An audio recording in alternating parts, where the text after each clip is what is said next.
Yo les postos, ce sera le Paris Saint-Germain contre le Bayern de Munich pour cette finale de Ligue des Champions, malgré un très gros match de l'Olympique Lyonnais qui a littéralement pour moi marché sur le Bayern de Munich, notamment sur la défense du Bayern que j'ai trouvé très inquiétante, à part Kimmich qui pour moi est exceptionnel. Davis a été moins bien que contre le Barça.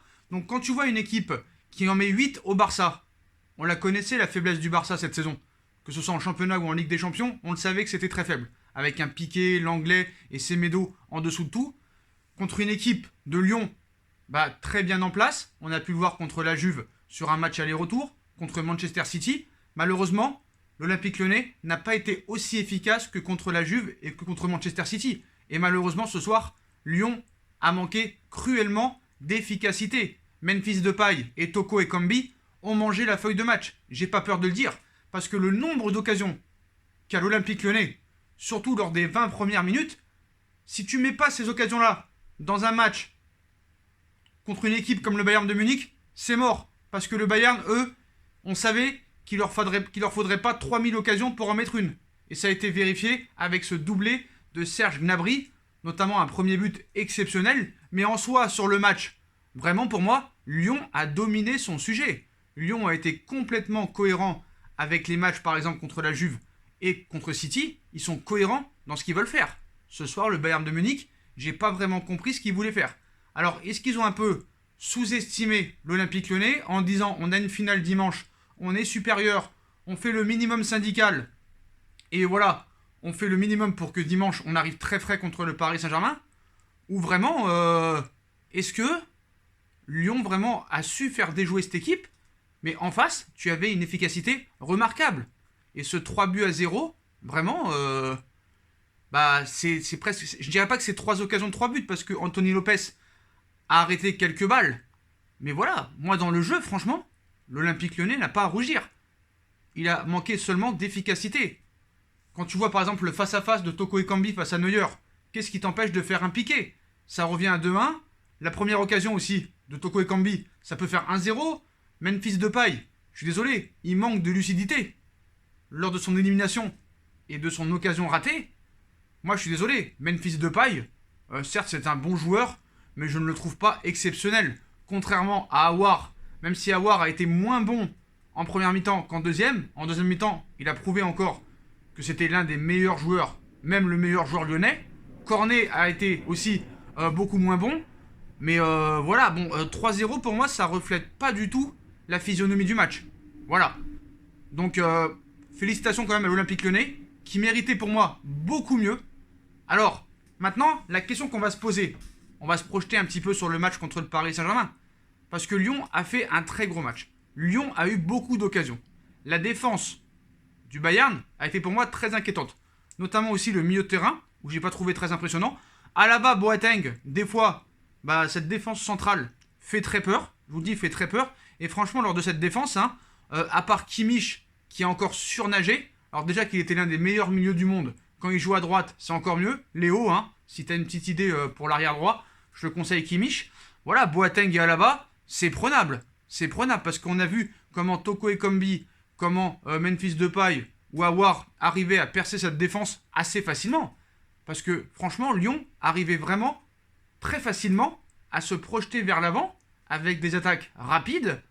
Donc c'est pour ça. Il faut aussi se poser la question, c'est un peu deux poids deux mesures. Est-ce que le Bayern a sous-estimé et a fait le minimum syndical? Ou est-ce que c'est Lyon qui a fait déjouer cette équipe? Ou peut-être les deux. Donc voilà. Donc du côté lyonnais, j'ai trouvé très bon Oussama Aouar en deuxième mi-temps. Depay m'a déçu. Toko Ekambi, pour moi c'est un flop parce qu'il te rate 3 occasions, dont 2 vraiment, pour moi, vraiment très préjudiciables pour l'Olympique Lyonnais. Cette défense à 3, Denayer, Marcelo, Marsal, elle a tenu, mais malheureusement, voilà, l'efficacité à ce niveau-là, c'est simple, à ce niveau-là, il t'en faut pas 10 000. Pour le Bayern, il t'en faut pas 10 000. Tu sais qu'à la première occasion, ils marqueront. Et quand tu rates ces 2 occasions en début de match, tu sais que tu vas le regretter. Et c'est ce qui s'est passé. C'est ce qui s'est passé. Donc voilà. Donc moi, j'ai trouvé l'Olympique Lyonnais très bon, malgré cette défaite 3 buts à 0. Mais on voit que le Bayern est une grande équipe.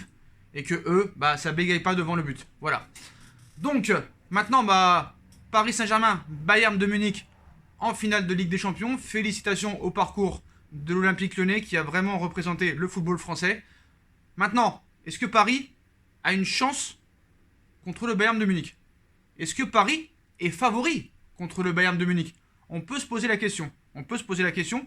Donc il faut dire que le Red Bull Leipzig et l'Olympique Lyonnais, c'est pas le même style de jeu. Le Red Bull Leipzig est réputé pour jouer vers l'avant, mettre un très haut pressing, faire des attaques rapides, attaques directes, contrairement à l'Olympique Lyonnais qui, normalement, lui, attend, est très bien en passe, un jeu très physique, même si pour moi, ce n'est pas vraiment ce qui s'est passé ce soir, parce que je vous le dis, l'Olympique Lyonnais a vraiment dominé cette équipe du Bayern, malgré ce 3-0. J'ai trouvé Alaba et Boateng assez catastrophiques.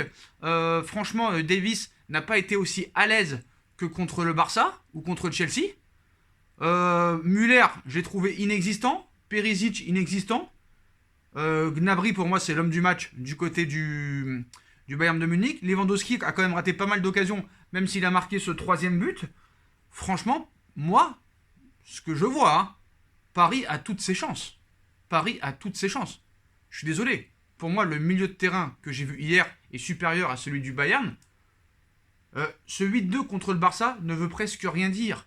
Parce que pour avoir vu bon nombre de matchs du FC Barcelone, le Barça est très très faible. C'est très très faible. Donc, il y aura des boulevards pour le Paris Saint-Germain. Paris se créera des occasions. Je pense que défensivement, nous sommes supérieurs. Il ne va pas falloir que Thiago Silva bégaye. Il va falloir un gros Kipembe. Il va falloir le Kipembe de l'Atalanta, du Borussia Dortmund et du FC Barcelone 2017. Il va falloir des guerriers au milieu de terrain. Alors, est-ce qu'il va rester avec Herrera, Paredes, Marquinhos? Ça a assez bien marché contre une équipe allemande en plus. Donc, c'est un bon test. Parce que Paris, après le Borussia, après le Red Bull Leipzig, c'est la 3e équipe allemande qu'elle va affronter. Donc, elle commence à avoir un peu l'habitude de ce jeu allemand. Le Bayern de Munich aussi, on connaît son jeu. Ils vont pas changer du jour au lendemain. Je pense qu'il faut partir peut-être sur la même équipe qu'hier. Mais voilà. Par exemple, quand Neymar te rate des occasions comme hier ou comme contre l'Atalanta Bergame, là, il va falloir les mettre. Les ratés de Mbappé aussi ne seront pas tolérés et autorisés. Il va falloir 100% d'efficacité. 100% d'efficacité. Parce que le Bayern ne bégaye pas. Et on voit que le Bayern, même quand ils sont moins bien dans le jeu et qu'ils sont un petit peu débordés et dominés, leur efficacité les sauve à l'arrivée. On a vu que Paris, lors que contre l'Atalanta et contre le Red Bull Leipzig, a raté beaucoup d'occasions, notamment par Neymar, par Mbappé. Là, il va pas falloir bégayer. On voit que Gnabry et Lewandowski, c'est des joueurs offensifs.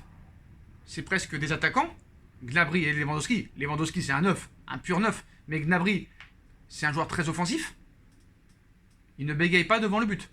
Il va falloir un Neymar d'une grande efficacité, d'une grande clarté et lucidité devant le but, ainsi que Kylian Mbappé, ou peut-être Di Maria, s'il a des occasions. C'est ça qui m'inquiète du côté du Paris Saint-Germain. Au niveau de l'efficacité, je les vois supérieurs. Au niveau de la défense, je nous vois supérieurs. Au milieu de terrain, je nous vois supérieurs. Donc c'est pour ça que peut-être qu'il ne faudrait pas faire l'erreur de mettre Verratti et Gay titulaires, alors que tu as eu un milieu hier qui a surnagé. Et tu es sûr qu'avec Paredes, Marquinhos et Herrera, tu es sûr de te battre. Est-ce qu'il faut garder ce milieu? Je ne sais pas. Je ne sais pas la réelle forme de Marco Verratti. Je pense que Marco Verratti doit rester sur le banc. Voilà, faut pas prendre de risques. Le problème, c'est qu'il va falloir de l'impact physique. Paredes doit être titulaire lors de ce match. Mais voilà, quand tu vois les boulevards qu'a eu Lyon aujourd'hui, franchement, Lyon, pour moi, a dominé. Il faut dire ce qu'il en est.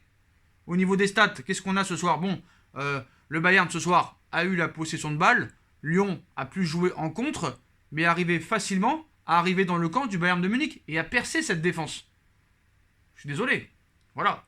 Certes, ils ont fait plus de passes, ils ont réussi plus de centres, mais voilà, Lyon a réussi quand même à tirer 10 fois au but. C'est créé au moins 5 occasions nettes. Certes, il y avait un grand gardien en face, mais je pense que Toko Ekambi et Depay ont manqué de lucidité. Donc c'est pour ça que ça peut se jouer à très peu de choses. Il y a eu très peu de fautes aussi de chaque côté. À peine 8 pour le Bayern de Munich et 12 je crois, du côté de l'Olympique Lyonnais. Donc voilà. Même le Barça, quand on a pris 8, ils ont réussi à en mettre 2. Tu vois que ce soir, Lyon, s'ils étaient efficaces, ils auraient pu en mettre 3 ou 4. Cette défense est inquiétante. On a vu à Alaba contre le Barça qui n'a pas été extraordinaire. Je pense qu'il y a quelque chose à faire. Et je pense que le Bayern de Munich n'est pas si fort que l'on croit. Ils ont rencontré une équipe du Barça très faible, une équipe de l'Olympique Lyonnais qui n'était pas favori, qui était en confiance après cette victoire contre City et contre la Juve. Mais franchement, quand je vois le visage du Bayern de Munich ce soir, est-ce le vrai visage du Bayern de Munich? A-t-elle caché son jeu? A-t-elle fait le strict minimum? A-t-elle caché ses qualités pour arriver vraiment dimanche et nous tabasser et nous marcher dessus? C'est à ces questions qu'on essaiera de répondre dans les prochaines heures. En tout cas, moi je pense que Paris a réellement une chance contre le Bayern et une chance de gagner cette Ligue des Champions. Les joueurs, on les a pour les inquiéter. Si Toko Ekambi, si Memphis Depay arrive à percer cette défense du Bayern de Munich, je pense que Neymar, Mbappé, Di Maria pourront aussi le faire. Parce que moi aussi, Maxwell Cornet aussi a été un petit peu en difficulté, mais tu vois que Léo Dubois, offensivement, il a apporté quelque chose. Cacré et Aouar au milieu de terrain en deuxième mi-temps, c'était beaucoup mieux, mais voilà, ce 3-0 ne reflète pas pour moi le score du match. Et on a vu une très belle équipe lyonnaise, une équipe du Bayern très loin d'être impressionnante, donc Paris a toutes ses chances. Voilà les postos, élimination de l'Olympique Lyonnais ce soir face au Bayern de Munich, il n'y aura pas de finale 100% française, ce sera une finale franco-allemande, voilà, Bayern de Munich, Paris Saint-Germain. Dites-moi en commentaire ce que vous avez pensé du match du Bayern de Munich et de la prestation de Lyon. Est-ce que le Bayern est si fort que ça? Est-ce que Paris a réellement une chance? Je pense que oui. Dites-moi en commentaire ce que vous en pensez. Puis comme d'habitude, on like, on partage, on commente, on s'abonne. On active la petite cloche pour être tenu au courant des vidéos qui vont sortir. On me rejoint sur mes différents réseaux sociaux, ainsi que sur Utip et sur ma deuxième chaîne YouTube No Feeling. Tout sera en bas en lien en description. Voilà les postos. Je vous souhaite à tous une très bonne continuation, une très bonne nuit. Et à très vite pour une nouvelle vidéo les postos. Tchuss!